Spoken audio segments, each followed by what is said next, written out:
Nek apa yang pihak kubur ni, tak kubur kita gali terus aneh sendiri mati pihak kubur itu. Bukan, maksudnya alangkah beruntung orang yang bersiap-siap dengan segala amal baru dia mati masuk kubur, maksudnya aja. Tuba liman bana qabrahum qabla ayat hulahum. Itulah cara Rasulullah SAW berbicara, bukan lombok-lombok saja. Bukan lombok-lombok saja. Sama dengan waktu wanita yang disuruh haid, disuruh bersuci dengan misik itu, dengan kasturi itu. Bukan Rasulullah langsung begitu, enggak. Khuli firsatam mim miskin wa tatahhari biha. Itu sabda Rasulullah kepada wanita. Khuli firsatam mim miskin wa tatahhari biha. Orang wanita bingung. Ambillah sedikit kapas dan taruhkan minyak harum. Itulah pakai bersuci. Berembin tante besok isi minyak sengih. Kan? Berembin tante besok si kapas dicampur si minyak sengih. Akhirnya waktu bingung, ya Rasulullah, kaifa ana tatahharu bil miski? Pun tahu isi Ummu Salamah. Dia tak kena dengar kau. Ni kamu ni pemano itu. Kan? Rasulullah, masa Rasulullah akan begini caranya, begini kebongong kamu, aku badak Siti Ummu Salamah lah yang menarik orang itu, mengatakan bahwa kalau kamu selesai haid, bersih segala-galanya, ambillah kapas sedikit, taruhkan minyak harum itu, ditaruh di tempat itu, dan dalam lalu, di luar-luar, itu akan mengembalikan keadaan yang semula dari sebelum haidnya. Nah, dari Rasulullah itu sindir. Asadkana Rasulullah sallallahu alaihi wasallam asadda hayaan. Sangat luar biasa pemalunya untuk menjelaskan seperti itu, sehingga dia katakan khudhi firsatam mim miskin wa tatahhari biha. Itu diantaranya cara Rasulullah sallallahu alaihi wasallam. Ada juga hadis mengatakan la taj'alu buyutakum kubura. La taj'alu buyutakum kubura. Ini bisa secara majazi, bisa juga secara hakiki. La taj'alu buyutakum kubura. Janganlah kamu menjadikan rumahmu itu menjadi kubur. Maksudnya, la taj'alu buyutakum kal kuburi. Kalau istilah balaghah ini kan namanya tasbihun balik namanya. Dibuang wajh sabahnya, dibuang ada tuh tasbihnya dibuang. Tasbihun balik, la taj'alu buyutakum kubura. Jangan kau jadikan rumahmu kubur. Maksudnya seperti kubur. Dek nuabe tahu sembahyang, dek nuabe tahu ngaji, dek nuabe tahu baca Quran, dek nuabe tahu ibadah. Tahu ni tenduk doang, kau balin senu. Dia minta membalin tenduk, tak membalin tenduk. Dia marah dengan tenduk ni kubur doang. Itu sebabnya Rasulullah mengatakan afdalus salawati fi salatul mar'i fi baitihi illal maktubah. Paling afdal salat di rumah kecuali sembahyang fardu. Itu yang lebih afdal di masjid. Kalau sembahyang sunat lebih baik di rumah. Itu. Jadi harus jangan kita jadikan seperti kubur. Ada lampunya, ada kita pakai sholat di sana, kita baca Quran, wirid zikir di tempat itu. Kalau secara hakikinya, jangan dijadikan kubur menjadi rumah. Tapi praktiknya Rasulullah adalah beliau dimakamkan di kubur beliau. Nah, di rumah beliau, di ghurfahnya Siti Aisyah. Di ghurfahnya Siti Aisyah itu tempatnya dikuburkan Rasulullah sallallahu alaihi wasallam. Ini saja untung ada Sayyidina Abu Bakar waktu itu. saja ada Sayyidina Abu Bakar. Orang bingung waktu meninggalnya Nabi. Di mana mau dikuburkan? Ada mau menguburkan, oh kita kuburkan di Baitul Maqdis karena di sana Maqbaratul Anbiya. Ada kalian di sana di Mu'alla karena di sana tempat istrinya yang pertama Khadijah. Ada yang mengatakan di Ka'bah karena di sana tempatnya. Kila ala hunaka Maqbaratul Auliya Anbiya. Kila. Akhirnya datanglah Sayyidina Abu Bakar. Oh begini, saya ada menyimpan sabda Rasulullah sallallahu alaihi wasallam. Ma min nabiyyin mata illa wa qad dufina tahta firasil ladzi mata fi. Itu. Mata. Ya ma min nabiyyin mata illa wa qad dufina fi firasihi alladzi mata fi.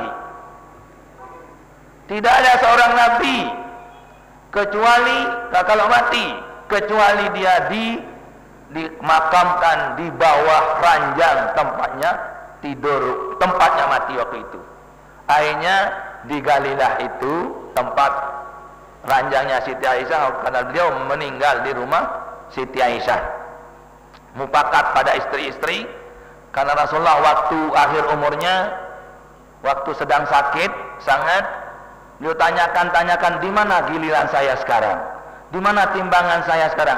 Diangkat ke sana. Di mana timbangan? Diangkat. Akhirnya para istri-istri Nabi itu mufakat. Oh kita kasihan kepada suami kita. Masa kita akan angkat ke sana kemari? Ayo kita mufakat. Musyawarahlah pada para istri Nabi. Oh kita taruh. Mari saja kita sepakat di rumah Siti Aisyah tempat kita taruh. Untuk Siti Aisyah tahunnya meninggal dunia. Nah itu jadi istri itu harus banyak mufakat. Minta jadi senina. Itu kan jadi mesak-mesak doang utana. Nah, bukan demikian, harus bisa saling asuh, saling asah, saling asih. Nah itu. Jangan, itulah istri-istri Nabi menjadi contoh. Nah itu kan. Jadi harus Pak Nina dia istri Nabi jadi contoh, jangan istrinya Mak Sai. Oh istri Mak Sai yang menonton semua contoh istrinya para nabi-nabi, bukan istri-istri yang lain. Jangan contoh istri-istrinya Mak Sai di Kurantan. Ini besia jenis Mak Sai itu awiyo kentan itu ini. Ada istri Nabi yang mufakatlah beliau itu mengatakan, oh karena saya tahu bahwa istrinya yang inilah paling dicintai, disinilah tempatnya. Dende opong Nabi juga rasa lain. Ya betul poloto. Alhamdulillah. Dan di sanalah tempat makamnya Rasulullah sallallahu alaihi wasallam sampai sekarang. Alhamdulillah. Nah, jadi kita lanjutkan yang tadi. Fasatakunu fitanun kaqita'il lailil muzlim. Akan datang nanti cobaan-cobaan yang bertubi-tubi seperti gumpalan-gumpalan malam. Terkadang bisa orang paginya kafir, paginya Islam, sorenya kafir. Sorenya Islam, paginya kafir. Yabi'u dinahu bi'aradin minad dunia. Menjual agama dengan dunia yang fana, dengan dunia yang hina. Itu yang dipakai.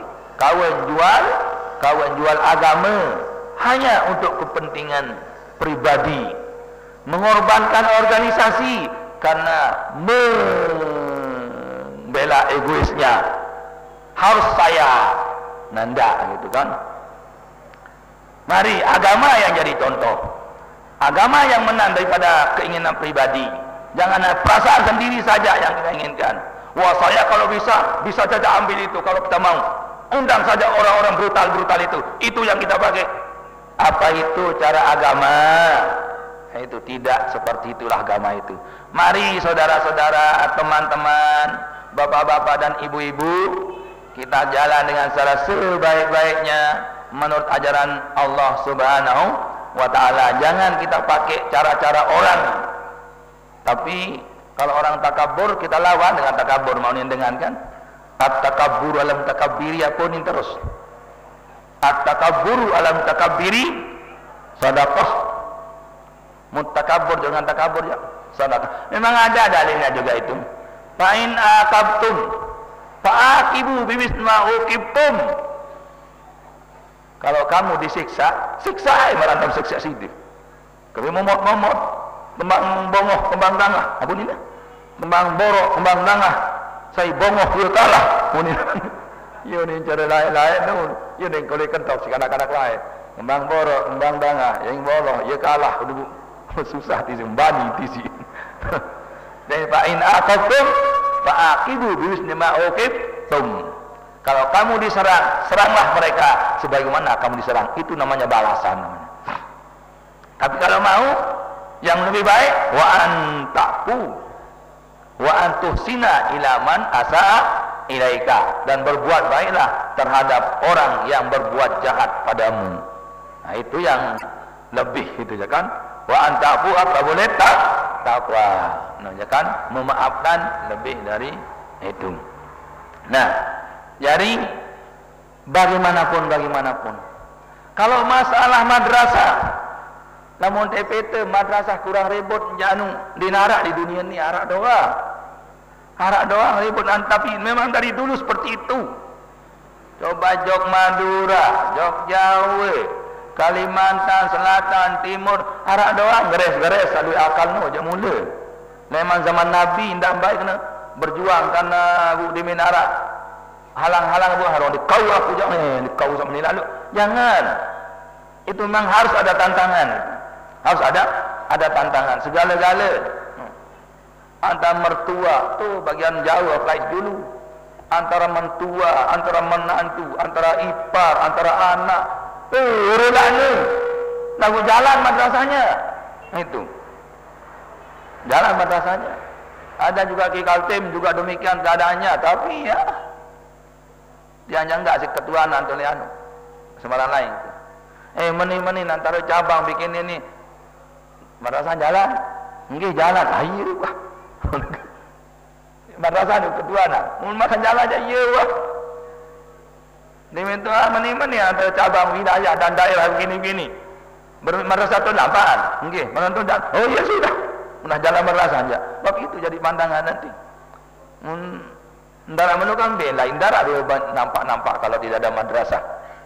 Ya ampun, Bapak Maulana Syekh selalu menyuruh kita membuat madrasah. Buat madrasah di sedandasan, kata beliau dulu kan. Jadi kita disuruh untuk membuat madrasah. Nah, dan membuat madrasah itu bukan seperti membuat masjid lain. Namun pihak masjid dia ngajari basic segala-gala muti mandaraisi memang dalam masalah. Yang telu jaga dengan berjamaah, yang dua jaga nina dengan nan. Kalau madrasah punya kelanjutan, persiapan dulu ndak sah pemiak madrasah murid dia arah terus kan. Nah, ini juga ndak bisa. Jadi harus ada persiapan di mana muridnya, gurunya, bagaimana kelanjutan gurunya, bagaimana kesejahteraan gurunya. Sebenarnya. Ya, jadi itulah harapan-harapan Bapak Maulana Syekh Hadis pihak-pihak baik madrasah di mana-mana, di mana tempat yang memungkinkan. Jadi alhamdulillah di Kalimantan Timur itu sudah beberapa madrasah sudah ada di sana. Ada namanya di Tanah Gerogot, Pasir, Kabupaten Pasir, yang Ustaz Hamzah pergi ke sana kemarin. Kemudian saya pergi Kalimantan Timur bagian Teluk Dalam. Di sana ada juga madrasah kita di L3, L4, Madrasah Nawiyah dan Aliyah, ada juga ibtidaiyahnya.